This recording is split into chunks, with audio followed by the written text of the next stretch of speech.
Malcolm Garvey Huey. Dedicated to all political prisoners. Their life was like a movie. Study Malcolm Garvey Huey. Malcolm Garvey Huey. It's Gangsta Malcolm Grill, Garvey Gangsta Huey. Good afternoon, people. Good afternoon.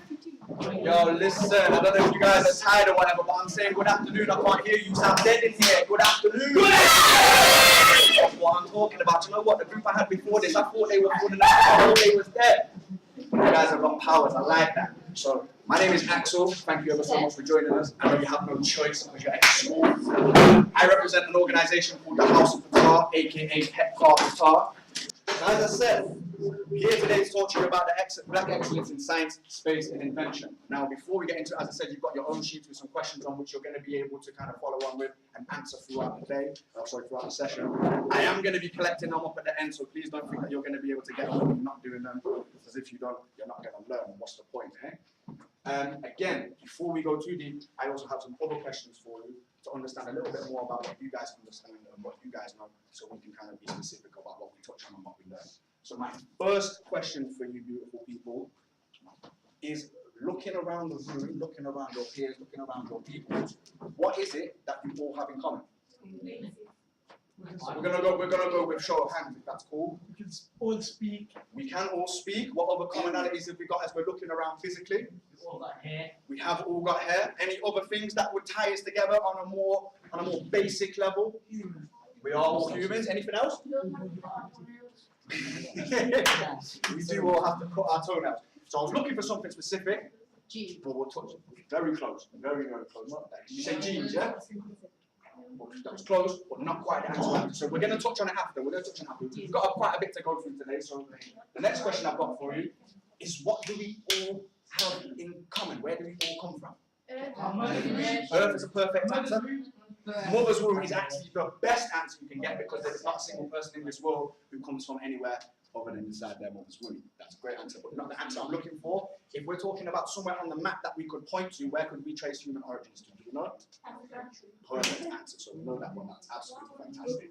Now the next question for you guys, next thing I will say, because obviously if we've got respect for each other when one person is talking, everybody else is listening. If you've got something to say, I will shut my mouth up and I'll listen to what you've got to say. When it's the other way around, please respect me and do the same way, yeah? Is that calm? Yeah. Respect that. I really appreciate that. So my next question for you guys is, what have black people invented historically? I think Lewis Fitzgerald that went to the moon for the first time. I think there's a black engineer who created it. Very, very true. There's actually a TV show out there at the moment called Hidden Figures, which talks about the four African American sisters who made that possible. So anything else? Peanut butter. Peanut butter, yes. Anything else? Or was you going with peanut butter as well? No, I was going to say like science. Different types of sciences. Well, do you know what? If you was to say that black people were to have invented science, although it's a very big claim, I would actually agree with you, because as we're going to find out over kind of the next couple of minutes or so, African people, black people, really did invent science. Now, my last question for you, which should be fairly obvious by now, is, was there science 6,000 years ago? Yeah. No. Yes, no. By show of hands. If you think that there was not science 6,000 years ago, put your hand up. Okay, so there was no science 6,000 years ago. Okay, so by show of hands, if there was science 6,000 years ago, perfect. Well, do you know what? I won't give you the answer. I will let you work it out for yourselves. Okay. Now, one of the first questions that I asked you is, what is it that we all have in common? What is it that ties literally every single person in this room together? Okay. The answer is melanin. Okay. Does anybody know what the melanin is responsible for? It does. It makes you black. Okay. It puts the pigment in your skin. That's the answer that we look for. It puts the pigment in our skin. Okay. Now, with melanin, okay, it originates from Africa. It is the one thing which binds every single person together. Now, one thing which isn't kind of common knowledge is every single person has melanin. There's just different types, and it has different characteristics, and it has different forms. For example, on a basic level, melanin is in our body to protect our cells from what's called genetic degradation, which means people who have melanin in their skin, and more melanin in their skin, is they are less prone to degenerative diseases such as things like Parkinson's and motor neuron diseases. Because of the melanin in the cells, it helps the cells to not be affected. Okay? So the more melanin you have, ultimately, the darker you are. Okay? Melanin protects us from the sun. Okay? It is the reason why 75% of us have curly hair and brown eyes. Another thing, sorry, just about the whole protecting us from the sun, is melanin actually protects you from 99% of the UV rays that come out which are given off by the sun. Okay, but this is all that we are typically taught that melanin does, and that all melanin can benefit to us as the human body. Okay, the truth is, okay, melanin is alive. It is a live substance. It is a live particle which exists within your body, all throughout your body. Okay, and it absorbs light and it stores information. So in physics, when we're in science, we're taught that the darker the object is, the more light that it absorbs from the sun. Are we aware of that? Yeah. And the lighter something it is, the more it reflects. Okay, and that is the same with our skin. When we're out in the sun, I should say the majority of us in here probably don't need to use sunblock. Okay, very simply because we have a natural defense against that as human beings. Melanin feeds off the sun. Does anybody watch Superman? Yeah. Okay, if we were being realistic or being real, Superman should have been a bad character. Okay, because his superpowers are fed by the sun, just like how melanin is fed by the sun. Okay. Now, is anybody familiar or aware of what the pineal gland is? No? Okay. The pineal gland is located at the center of the brain. It is the first gland which is formed in the body, and it is responsible for the chemical and hormone system within your body. Okay, so it triggers things like melatonin and serotonin, which help us decide what makes us happy, what makes us sad, when to go to sleep, and it also controls our reproductive system. Okay. As we mentioned, we know that Africa is the cradle of civilization. Okay, the oldest human skeletons are found on the continent of Africa. They are called the Omo remains. Okay, and they are found in a place called the Ethiopian Kiddish Mountains. So if anybody has family who are from Ethiopia, or they have family members who originate from Ethiopia, your family, your bloodline, your ancestry is, without a shadow of a doubt, the oldest remains, or the oldest set of family, or the oldest remains in the world. Okay. Now science can only date them at 195,000 years. Okay, but there is no limit to how far it goes back. That's all they can say. They can say it's a minimum of 195,000 years, but it could go back as far as millions. Okay. So this is a little bit what the remains actually look like. And when scientists made a reconstruction of what that person would have looked like, it would have looked like somebody like this. Now, I personally know that I've got people in my family, okay, that look like this, and maybe you have some people in your family that look a little bit like this as well. Now, one thing which we are not taught about Africa is the true size of Africa. Okay, we are usually taught that Africa is a tiny little country that kind of tags on underneath Europe, when in reality, Africa is the single largest continent in the world, the true continent. Okay, it's so big that you can fit 13 different countries inside of it and still have space. Okay, you can fit the United States in there, you can fit China, you can fit India, you can actually fit the entirety of East Europe in there as well. Okay, now if you look down here, okay, this is an island of Africa which is called the Mauritius Islands. It's very small. You can literally walk from one side, pretty much one side of it, to the other side of it comfortably in a week. But you can fit the entire UK inside the size of this island. Okay, so when we're talking about the size of Africa, we've genuinely been misled to believe that it's a small place, when in reality it's massive. Now, many of the countries in Africa contain rich resources in some of the precious kind of valuable minerals that we utilize in our day-to-day lives without even knowing it. Okay? We have things like coltan, diamonds, gold, bauxite, oil. Okay? Without these resources in the likes of Africa, which are being extorted by other countries and other peoples, okay, Africa would literally be the richest place in the world. Okay, it'd be thriving, but its resources are being extorted. Okay. Now, Black African people were mining all of these different resources as provably as far as 6,000 years ago, and even further back if we kind of look at different evidences. But we know as a fact that they've been doing this for a minimum of 6,000 years. Now, can anybody in here, does anybody in here know how to extract oil from the ground? You do have to use oil. But could you personally work out yourself how to pull that out of the ground before anybody else? Do you think you would have the intelligence to be able to do that? Okay. So it's fair to say that these ancient African people who were doing this, who were pulling these kind of materials out of the ground thousands of years ago, they had an advanced level of knowledge. They had a serious level of intellect to be able to do this. Is that an agreed fact? We can agree that?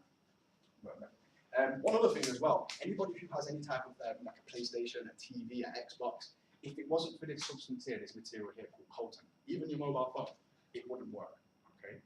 Because this material is exclusive to Africa and it is used in literally every single electronic device, okay? So without this coming from this country here, literally everything that we're seeing in here, everything that makes your day-to-day lives easier, would not exist. Okay, because it would have never been found. Okay. What is that? It's called coltan. Coltan. It's found on like the electrical circuit board, so just pull your TV apart and motherboard on there. Mining. Pardon? Like mining. Do they mine it? Yeah, they do mine it. Particularly a place called the Congo region, which is a place, if the people of the Congo were to control their own resources, without a shadow of doubt, they would be the richest continent on the world, solely just on that resource alone. What's the question, Vic? Well, you know, if I wanted to do put melanin in my skin more. The interesting thing about what you're saying there, melanin is actually one of the most expensive substances, pound for pound, on the planet.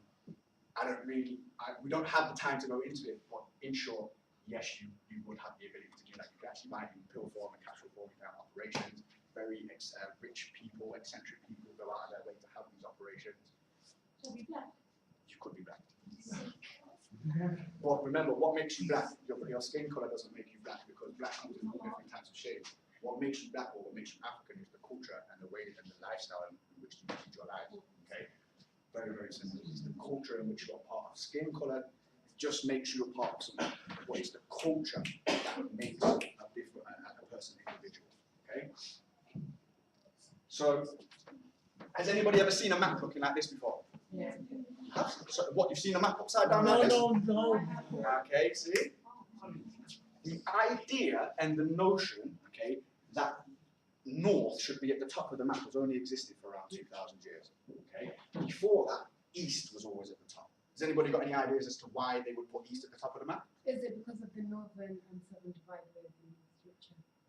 The northern and southern divide is the reason as to why they flipped the map up, but that isn't the reason why they would have east, why they used to have east at the top. Has anybody else got any other ideas?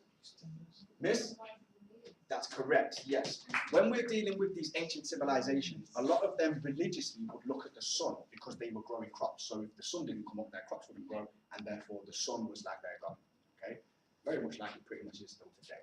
Okay? So they would put east at the top of the maps. Okay? So as I said, the notion that that north should be at the top has only existed since a European made that decision, and he did that around 2,000 years ago. He was an Egypto-Roman astronomer called Ptolemy. Okay? Now, we've been so bamboozled that we don't even have a correct geographic perspective of what our world looks like. Okay? As we explained, we know that the continent of Africa, realistically speaking, is a lot bigger than these continents that we're looking at here. So the change in the orientation for cartographers to put the North or Europe above Africa feeds into and fuels what's called a natural supremacy, which has actually fueled the plight of people of colour throughout the world for at least the last 500 years.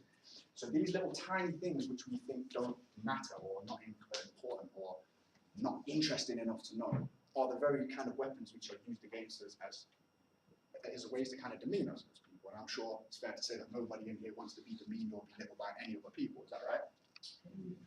You sound kind of weak with that one. You understand what I'm saying? You don't want to be disrespected, right? Yeah. Pardon? Yeah. That's what I'm talking about. Now, the first people, okay, to ever record history, okay, they said that they come from the foothills of the mountain of the moon where Natur Hapi dwells. Okay? So when we do a little bit of research and we do a little bit of studying as to what these people were saying, we're able to work out that the Natur Hapi was the River Nile. Okay? The River Nile flows 4,258 miles from south to north until it meets the Mediterranean Sea. So the people were saying that we come from where this river originates. Okay? So when we do a little bit more research, we can see that the Blue Nile, which is one part of the River Nile, originates in a place called Lake Tana in the Simien Mountains, which is in Ethiopia. Has anybody got any ancestors who are from the Ethiopian region? I think so. You've got some, again, just like with the Ethiopian and Somalia, you have some of the oldest ancestors in the world. Okay? The next, okay, is the White Nile. Okay, this is the larger and the longer of the two, and it rises in the Great Lakes region of Central Africa. So it goes through places called Rwanda, Burundi. It goes through a place called Tanzania, which was originally called Tanganyika. It goes through Lake Victoria, goes through Uganda, and it also goes through South Sudan. Okay, so it's a very, very large river.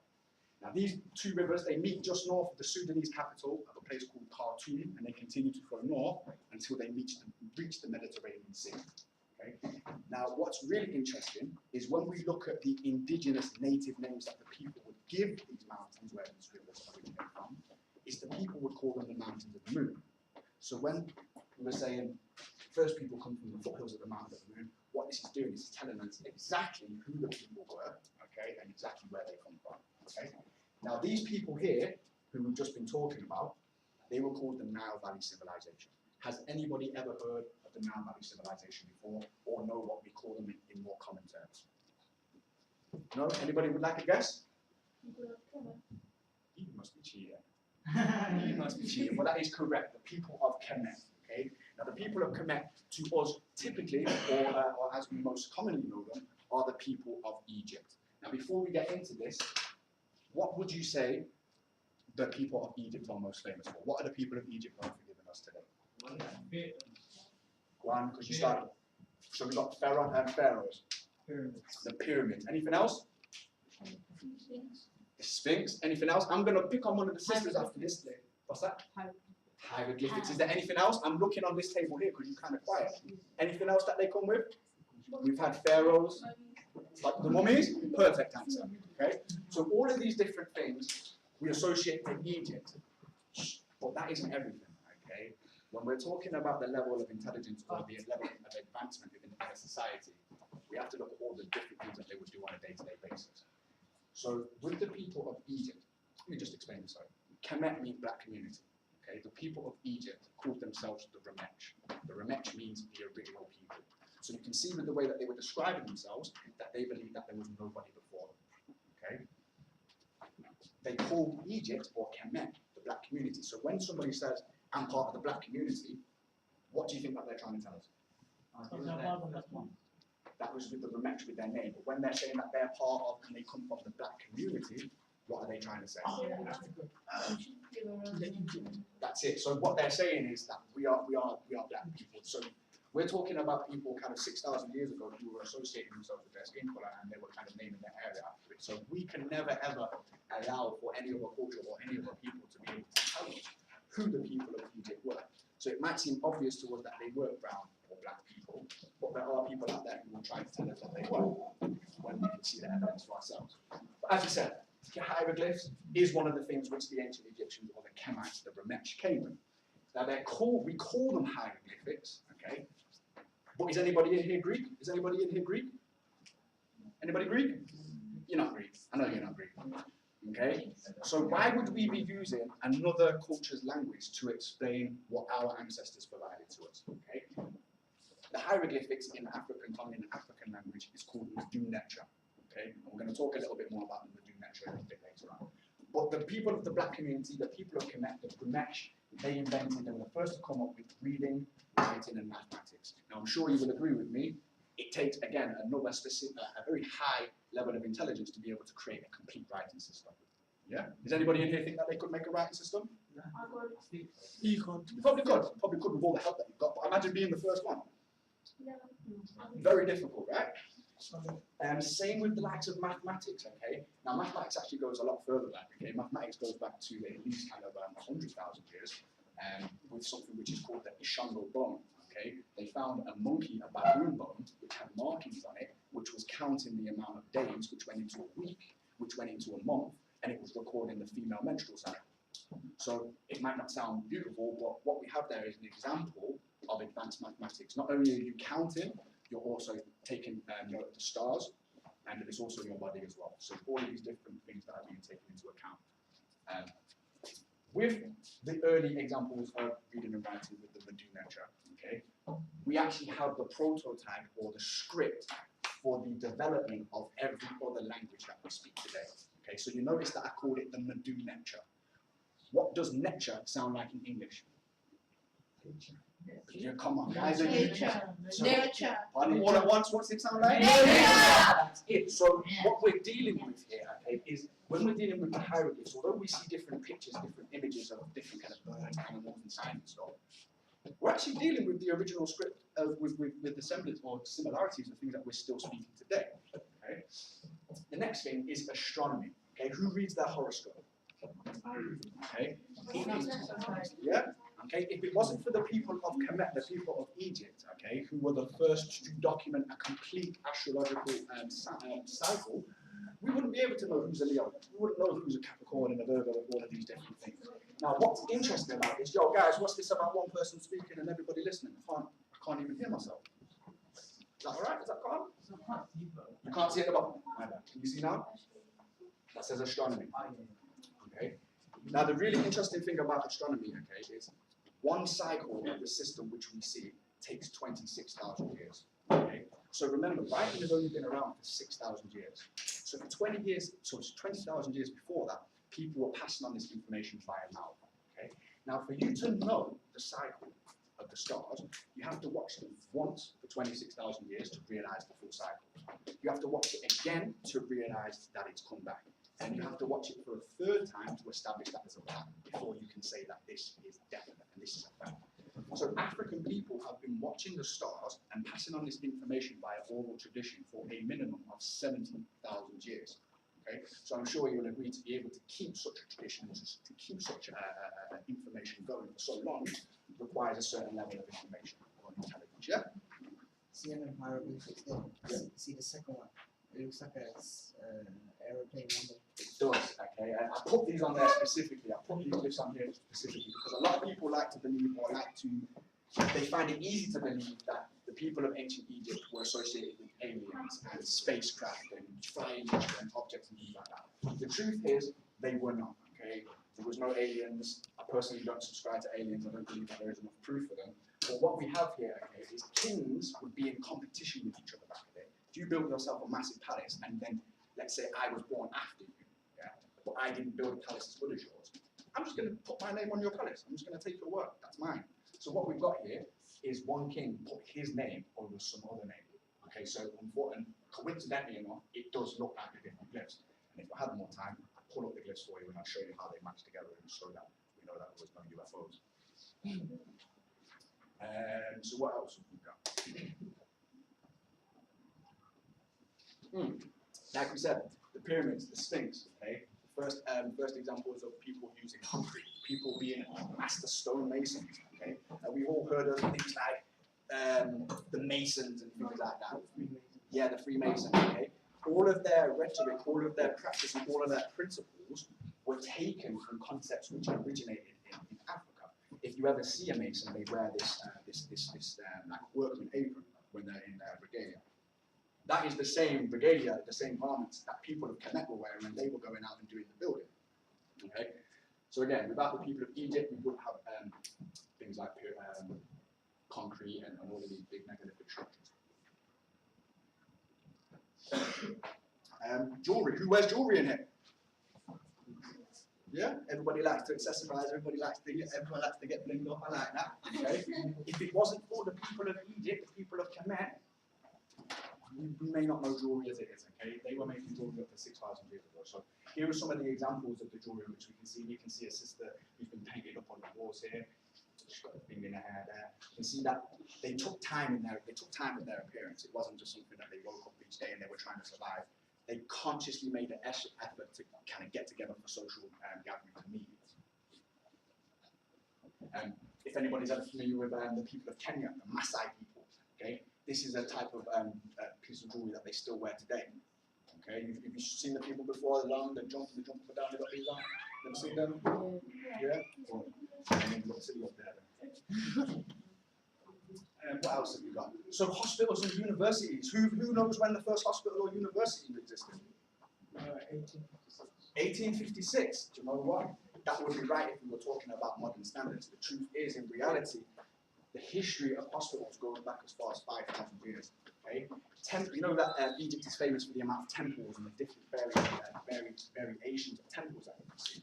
Okay, these temples doubled up as healing facilities for the people as well. Okay, now many of the healing traditions which we utilized in ancient Kemet are lost to us today.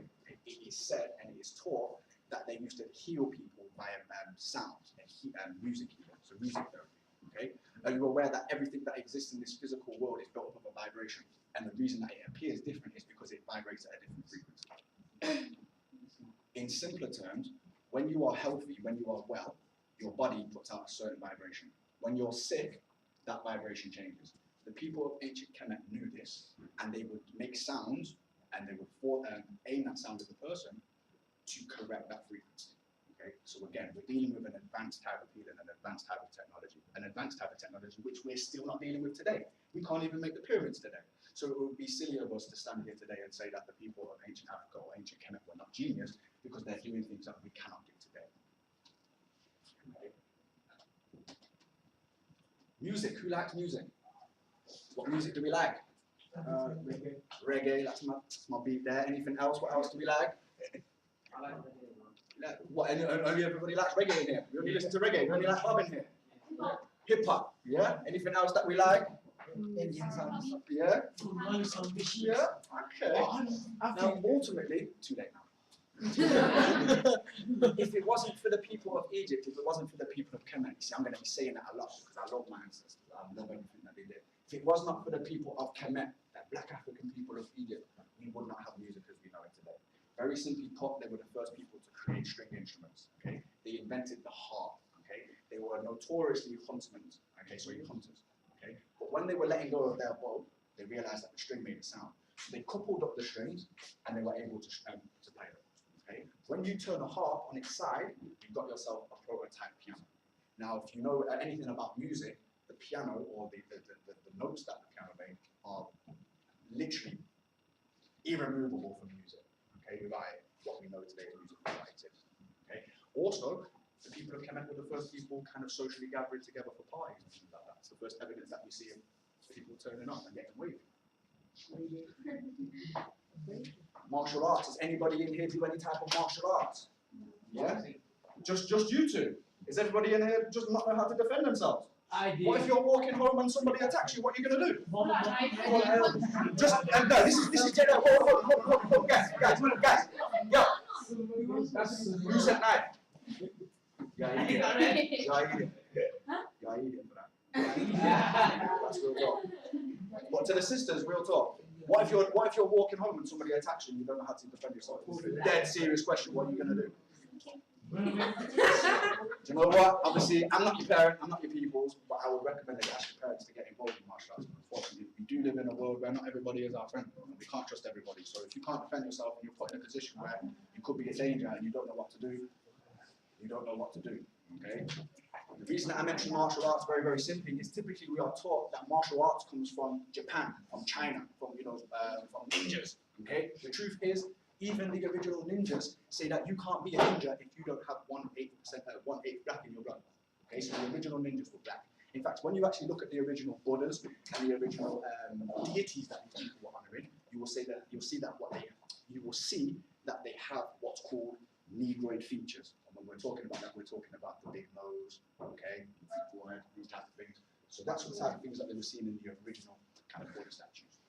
But the people of Kemet, they were the first people doing martial arts. Okay, so the likes of your Jackie Chans, your Donnie Yens, and all of these people there, they wouldn't know nothing about no martial arts if it wasn't for the type of things which we were finding in ancient Kemet. You can see if anybody's ever watched wrestling, some of these are the type of moves. You've got a tombstone going on there, you've got a man trying to pile drive a guy here, you've got the belly to back suplex here. So listen, real talk, all of these things here, yeah, there's nothing new under the sun. All we ever find in science, technology, and all of these different innovations, it gives nothing new under the sun. Same with yoga. If none of you know about yoga is very, very good for your body. It strengthens your diaphragm and it helps you connect and understand more about your body. But again, we are told that this practice comes from the East, from Japanese people, Chinese people, from people from the Sanskrit area. The truth is, they were African people doing this thing, okay? So when we're not connected, when we're not researching, and when we're not aware of the type of things that our ancestors created, we're just not aware, so we have nothing positive to associate. Okay? You were all telling me the best things that you could think of that black people invented was peanut butter and a light bulb. Okay? I'm sure if you were to compare peanut butter to the likes of reading and writing and maths, we're dealing with two different types of things here now, yeah? Yeah? Alright, what else have we got on here? So beer and wine. I hope none of you drinking here because they're harder than too young, so none of you be drinking beer. But I'm sure when you're with your family, you're sitting down, you're eating your meal and that your family may pop open a bottle of wine, open a champagne, beers. Beer is harder, man, yeah? The the people of Africa, the people of Kemet, were the first people making beer. Like I said, we were the first people who like to turn up and get wavy. Okay? So what we've got is we've got evidence of people literally 5,400 years ago utilizing the same process of making wine that people use today. Okay? So we're literally, African people are the heart and soul of the party, because 9 times out of 10 you're turning up to a party, it's because people want to get wavy. Okay? So the process is exactly the same. Like I said, there is nothing new under the sun. Oh, and something interesting fact about it, they were that good at making beer and wine that they had over 17 types of beers and 24 types of wine. That's better than most, well, you won't know this because you haven't been in one yet, but when you go to most bars and most pubs, that's more selection than you get in most bars. You ain't been to no bar, hold on. Okay, so we've got beer and wine, okay? Chairs, the fact that you are all sitting elevated off the ground today is due to the fact of black African people, okay? Without these, we might still be sitting on the floor or sitting on mats for all we know. Fashion, makeup, the way you look, the way you dress, these were all massive parts of the Egyptian or Kemetic culture, okay?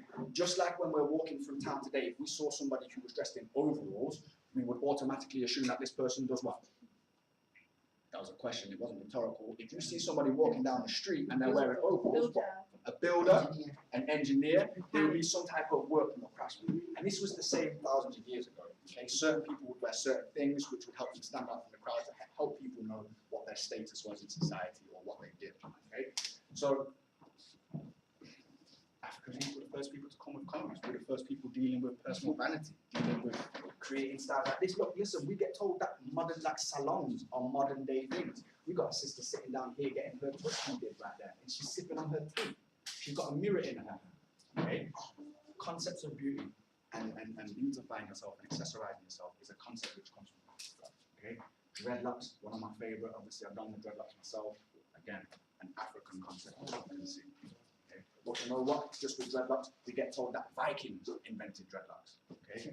If you've ever seen how the Vikings look, I ain't even gonna go there. I didn't get my dreadlocks from them. That's all I'm saying. So, reading and writing. Personally, for me, I would say, in fact, just as a matter of opinion, what do you guys think that the most important thing or the most beneficial thing that the people of Egypt came with for us? Reading, writing. Reading, writing. Has anybody else got an opinion? What do they think? You just had an opinion, boss. I got another. Come. Hospitals, So what, is it hospitals or reading or writing? all of them. It can only be one. Reading or writing. Reading or writing. Anybody else think anything different to reading or writing? Everything is just. Oh, yeah, just reading. Maths. That's an answer I can accept. Everything's just as important as each other. That's a good one. Okay. The world's first complete written language, okay, that we call hieroglyphics, is actually called Medu Neter, as we said. Okay, Neter sounding like nature. You know, when we return, to say that. You know what? It wouldn't surprise me because those films there, they like to misappropriate our ancestors' information all the time. Okay. So the language is erroneously called hieroglyphics. Now, none of us in here are Greek, so why are we speaking a non-African or a non-African language? In the Medu Neter, okay, their language was built up and based on the different things which they would find in their environment and in their ecology.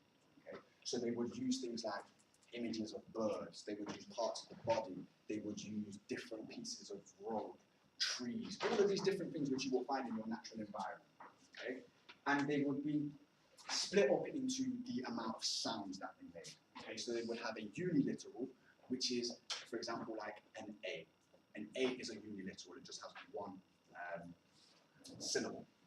You then have biliterals, which is two sounds. So like ba'a is two sounds, two syllables. You then have triliterals, which is three sounds. And all of these languages, all of these different symbols and sounds put together to create this full language. Okay? So as I said, it's built up of things that they would find in and around their environment. Okay, so just taking the vulture as an example, which makes the sound, which is represented in their alphabet as an A. When the people of Africa and the people of Egypt observed the vulture in nature, they would see that it would make the sound And what does that sound like? Hey. There you go. So what you can see them doing is they're taking concepts and principles which they're finding in their environment and putting it into their text. so that when any person who lived in that or amongst that culture or was part of that society, they would be able to walk into one of these temples and have a very basic understanding of what's being spoken about. Does that make sense? Brilliant. Okay. So the various different things that they would use, as we mentioned, and they were called pictograms. Okay, and they would have parts of the men and women. They would also have the Necharum, which is their gods. They would also use parts of the body, parts of mammals, parts of birds, plants, trees, vegetation, buildings. They would use the stars. They would also utilize their crown, the crowns that they would use to represent royalty, brooch jars, baskets. So everything that was part of their natural environment they would utilize to kind of help them understand what was written down. Okay. Now, if it was not for this here, okay, the Rosetta Stone, we would not have the ability to read or write the Egyptian language of the Medu Neter. Okay. Does anybody know anything about the Rosetta Stone? Has anybody heard of it before? Teachers don't count. I know you're going to know this one. What's this one? Because I see you put your hand up there. I can't even roll my eyes that far enough for that. So, has anyone got a serious one? The question is, does anybody know what the Rosetta Stone is for? Yeah. It's for. It's not on there. No. It's with the. Does anybody really have a suggestion? Yes, sister. Hold on. And I'm sir as well, really quick. Hold on, because the sister's trying to speak. We've got to have respect for each other. I can't hear you. What did you say? You're very close. You're very, very close. Okay. Go on. I'll give you the chance. It is the stone. Oh my God, man. With the Rosetta Stone, I still think that you cheated. Basically, you don't get the prize though. What was the prize? There wasn't a prize. With the Rosetta Stone, okay, it's broken down into 3 different types of the language that they utilized in ancient Kemet. Okay, the top is the language which we're more familiar with, which is the hieroglyphics or the Medu Neter. The next type of writing across was what they called hieratic. So you know when you're taking your notes and you're trying to write quick to get your answers in or get your research in or whatever, you write in shorthand, yeah? Or you write scruffy, whatever. The hieratic was the equivalent of shorthand for the ancient people. And then this third section here is because the Greek people who come into Egypt could not quite understand, they couldn't comprehend, they couldn't quite digest the language, they couldn't come to terms with it, they had to invent their own hybrid language which fused part of the hieratic script and the Greek script together. So then what a guy called Champollion did about 200 years ago when he found the Rosetta Stone is he noticed that on here there was a name of a king, okay, and the king was called Ptolemy, or Ptolemy. He noticed that that name also occurred in the middle set of text, okay. He was then able to back decipher again and work out that his name was also in the top section as well. So what this does, it gives us a key for us to work off, for us to be able to create an alphabet, for us to be able to work with the language and start studying it ourselves and learning the reading and writing. Okay. As I said, there's 3 different types of Medu Neter. Okay, there is the Medu Neter which is used that we see on the temple walls, which was used for honorific transposition or honorific rituals. So if I was a king, a priest, or somebody of really high importance and I built myself a temple, this is the type of writing that you would see on the walls. If I was a businessman, okay, and I was trying to send a letter or I was trying to make a proposal to another business, I would write in hieratic. Okay. If I was, considered more of a common person or the day-to-day people, I would write in what's called demotic, okay, which the people of Kemet would have called sekshat, okay, sekshat. And this was for writing, like schoolwork. If you're writing to your family, maybe, or if you're writing to your friend and you wanted to keep it secret, you would write in sekshat. Now, has anybody ever seen anything that looks like this before? Can anybody look at any language and say, oh, that looks familiar? Arabic. Arabic? Any of us? Urdu, again. Any of us? There's quite a few of them, to be fair. One more? What's a Pakistani? Is that Urdu, yeah? Sorry, bro.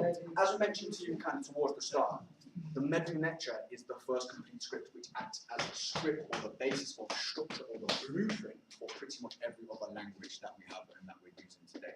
In fact, as a random guess, does anybody know how many languages there are in the world completely? 500. Oh. Way up. 168. More. 6,000. That's how many countries? 392,450.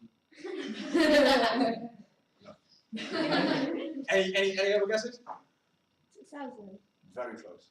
There's just literally just over 7,000 languages known to the world. That's not There's literally, out of these 7,000 languages, only 2,000 of them actually have a written form. Okay, so a lot of these languages are literally down to oral tradition, and a lot of languages are dying out. As I mentioned, the Medu Neter, the language of our ancestors, is a language which we're now able to read and write to understand the culture from a first-hand perspective. Who understands how important it is for a race or a group of people to tell their own story? Do we understand the importance of that? Yeah. Okay, because if we're allowing other people to dictate our history and to dictate our past, it allows them to superimpose their own biases or their own opinions on how that kind of tale went down.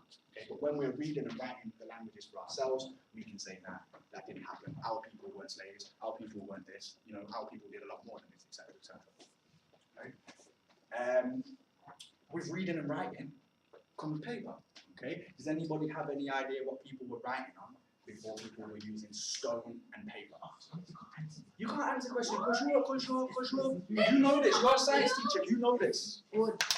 Anybody got any ideas? Before they were carving into rocks, you are cheap. You know that. You are cheap. Cheap won't prosper. But you're correct. Okay. The answer is papyrus. Okay. Now the reason that yo gang. Squad. Pardon? Yeah, you must squad today. The reason that we know that the art of reading and writing originates in the likes of Africa, very, very simply and very, very plainly, is because of papyrus. Okay? Some people will like to teach us or try to tell us that cuneiform of the Mesopotamians in the eastern regions were the originators of writing. Okay? Truth is, they didn't have papyrus because papyrus is a flowering plant which is native to Africa. And before papyrus, there was no other method of writing. So if these Mesopotamians and Sumerians had paper, were writing before the likes of the Kemet, what were they writing? What did they write with?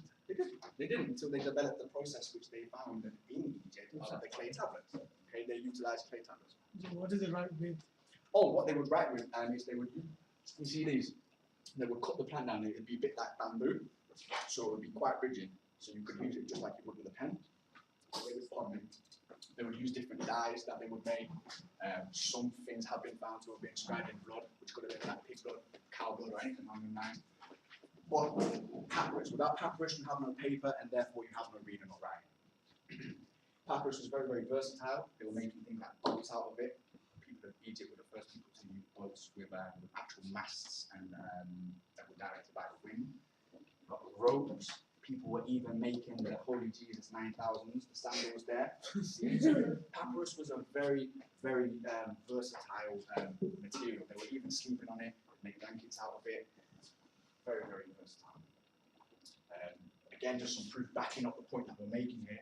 This is a scene from the 5th dynasty, Kemet dating over kind of 4,500 years, that people actually harvesting the papyrus, actually putting in the work and doing the work and getting it in. Okay. That's one of the oldest examples of Egyptian writing that's ever been found. Going back literally 6,500 years. So 5,500 years. So as we said, we now have the ability to be able to read and write the language of our ancestors. Okay? And it isn't easy. I tell you what, it's easier than learning the periodic table, because I'll be honest with you, I still don't know the periodic table. But I know Medu Neter. Okay? And with it, all you would simply do if you were ever interested in doing this in your own time and kind of getting into this is literally go onto the internet and download an Egyptian dictionary. That's the first thing that you need to do. It's the only thing that you need to get other than what you have inside your brain. Okay? But the first thing that you need to do is when you're looking at the hieroglyphs, when you're looking at the Medu Neter on the wall, whether it's on paper, whether it's on papyrus, is you need to decide and determine which way the glyphs are facing. Now, when I'm talking to you or when you're talking to somebody, how do you typically talk to them? You talk to them with, face on, face to face. Okay? So when we're reading the glyphs, we would read them face on. Does that make sense? We read into the glyphs. Okay?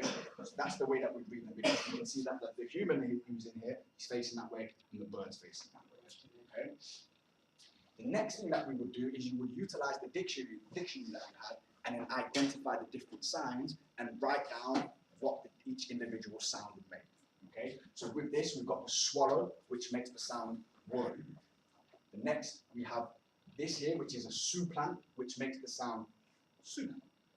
Okay, we have the loaf of bread, which is a T. Have the water ripple, which is an N. We have the arm holding a jar, which makes the sound connect.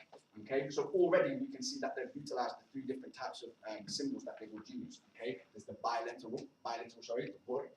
There's the uniliteral, the biliteral with su, and then now we've got the triliteral with connect. Okay, the bottom one here is the K.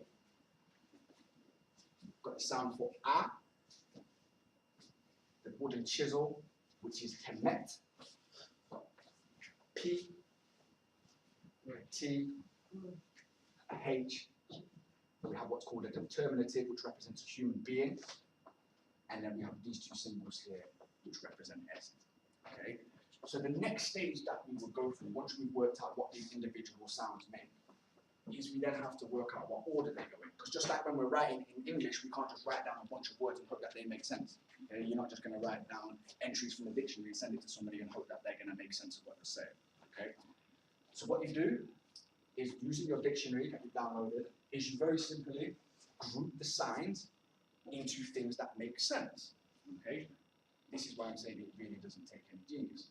So you will group up the signs that make sense as per the dictionary that you're using, and then you will put the words together. Okay? So with this one here, the signs that we're looking at, or the sounds that we're making, are nasu word henek a hemek patasish. Okay? Nasu word henek a hemek patasish. But then when you're looking at it grammatically, when you're looking in your dictionary, you're going to notice that that doesn't make sense. So then you have to then make a sensible translation. You have to play around with the words for it to make sense. Okay? Which doesn't sound very accurate, but the truth is, a lot of these words have multiple meanings because a lot of their text was what's called contextual. Okay? So I'm going to help you that makes sense in just a moment. But in regards to our translation, okay, we have the great king gives offerings to the great craftsman, Shetsi. Okay? So I'm going to teach you a couple of little phrases that you can words to your friends, and to your family, and to your people, as your grandpa. So in the morning, when you greet your family or when you greet your people when you're coming into school and you say hello to your teacher, what's one of the phrases that you usually say? Good morning. Good morning. Okay? The people of ancient Egypt, the people of Kemet, they would say Bakar Nefa. Bakar Nefa. That's it. So after 3, 1, 2, 3. Bakar Nefa. Good morning. Okay. Now the way that we break this down again is which way do we read the glyphs? If we were trying to decipher this for ourselves, how would we read it from this way, or would we read it from this way? So we read it from right to left. That's correct. Okay. The next step. Oh, you're on the screen. Come on, cheese. That's what you are. Next process is very simply is to identify each individual glyph. Okay. So very very quickly. Okay. We're dealing with a B, which is the foot. We have a crested ibis, which gives us the sound ba'a. Okay? We have this sign here, which is the ka'a. And then we have this here, okay, which is called a determinative. So I said that the language is, So I said to you that they use different signs or symbols to contextualize what they were talking about. Because in the ancient times there was no clocks, there was no watches, people used to utilize the sun or the stars to help them tell what the time is. So when they're using stars, it helps us understand that they're talking about time. So bakar, they're talking about the morning. Okay. Now here, okay, is the next part of the word nefer. Okay. This sign here is a heart and a windpipe. As I mentioned, a lot of the symbols that they were using was from nature.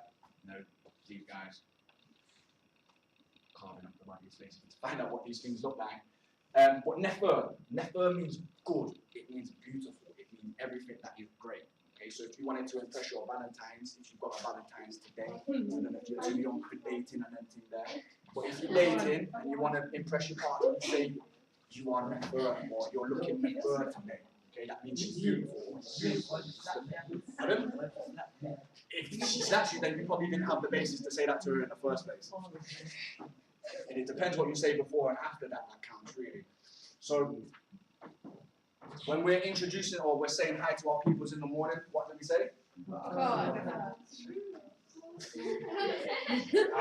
So when we pull it up in the dictionary, we're just able to try to kind of confirm what we're saying. Okay, nefer, to be good, pleasant, beautiful, excellent, well-doing, gracious, happy, pretty, to progress. Okay? So the way that you guys are taking in this information today is nefer. Okay, I appreciate that. And obviously again, bakar, morning or the sunrise. What other? Here's a good one. Me, myself personally, I refer to myself as a king. It's not because I own a country, it's not because I have people to dictate to or I have slaves or anything along these lines here. It's because I have a certain level of self-respect for myself that allows me to dictate how other people treat me. Okay? I'm sure we all understand, if you treat yourself like rubbish, other people will treat you like rubbish. Is that a fair comment? Yeah. Okay? When I call myself a king and I introduce myself as King Axel, people then know that I see myself in a certain way to where they can't mug me up, they can't try to be disrespectful. Okay?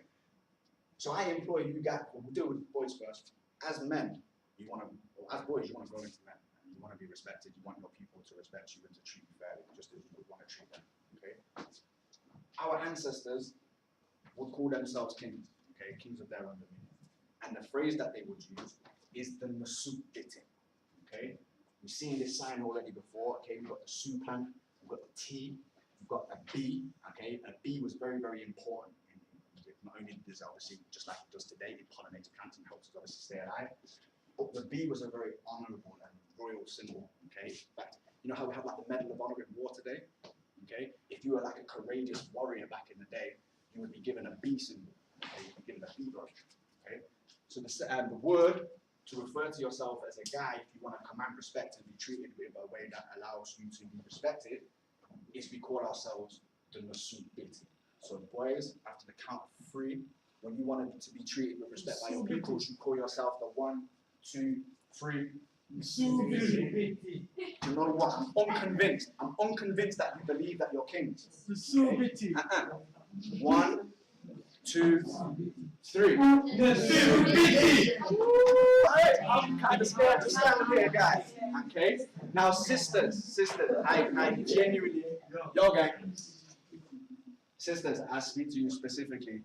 I believe that you as women hold the key to improve the condition and quality of our current world. Okay? If it's not for each and every single one of you sisters sitting down here, there will not be a next generation. Okay? You are pivotal, you are important to that. And thus you need to start treating yourselves with a lot more respect. Okay? So when I'm saying to the guys, you know, call yourself the king, it goes the same for you as well. Call yourself the queen. Okay? Call yourself the queen. You think it might sound silly now, but the way that it will make you feel inside will not allow other people, will not allow for you to let other people to treat you wrong. Okay? So when we're talking about you for the sisters, the term that you guys use is the hemet nasut. Okay? So 1, it's hemet nasut. 1, 2, 3.